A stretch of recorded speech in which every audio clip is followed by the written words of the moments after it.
अलकत Babylon का सबसे अमीर आदमी था। वो अपनी वेल्थ और काइंडनेस के कारण काफी दूर तक फेमस भी था। वो अपनी वेल्थ गरीबों के साथ पूरी दिल के साथ दान करता था और बहुत ज्यादा खर्च भी करता था। लेकिन इन सब के बावजूद भी अलकत की दौलत कभी भी कम नहीं होती थी, उल्टा और तेजी के साथ ग्रो होती जा रही थी। एक बार बेनजीर कोबी अलकत के आलिशान महल में आए। तब बेनजीर और कोबी ने अलकत से पूछा, जब तुम भी हमारी तरह गरीब थे तब तुमने ऐसा आखिर क्या किया जिससे तुम बेबीलोन के रिचेस्ट पर्सन बन गए। तब अलकत कहता है, अगर तुम लोगों को पैसे में दिक्कत आ रही है, इसका मतलब ये हुआ तुम अभी तक दौलत को इकट्ठा करने के सही नियमों को सही से नहीं जानते हो या फिर इन नियमों का पालन नहीं करते हो। अलकत इसी बात पर अपनी स्टोरी बताना शुरू कर देता है।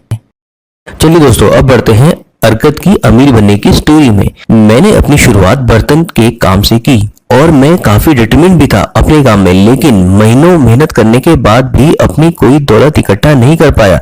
एक दिन अपने काम के सिलसिले में एक मशहूर व्यापारी अल्केमिस्ट मेरे पास आए, जो कि उस समय के बेबीलोन के कई बड़े आदमियों में से एक थे। उसी समय काम के दौरान मैंने पूछा, अल्केमिस्ट, आप बेबीलोन के काफी अमीर आदमी हो, क्या आप मेरे को भी ये सीक्रेट बता सकते हो कि मैं कैसे अमीर हो सकता हूँ? अगर आप मेरे को ये बताएंगे तो सारी रात मैं आपका काम करूंगा और सुबह तक आपका काम पूरा हो जाएगा। और जैसे ही साहूकार अल्केमिस्ट ने सुना तो वो तुरंत राजी हो गया।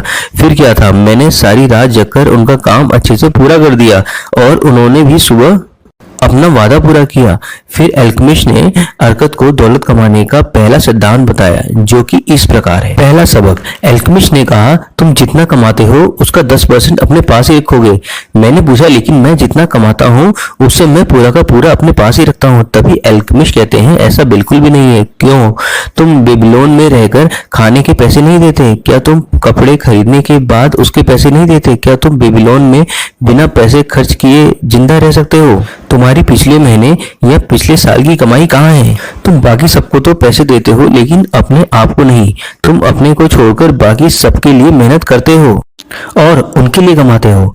तब उन्होंने अलकत को समझाते हुए कहा, देखो भाई, तुम जो भी सोने की इनकम बचाते हो उस इनकम को तुम इन्वेस्ट करके अपने लिए और धन कमवा सकते हो, और जैसे ही वो धन तुम्हें रिटर्न दे तब तुम उससे भी और धन कमवा सकते हो।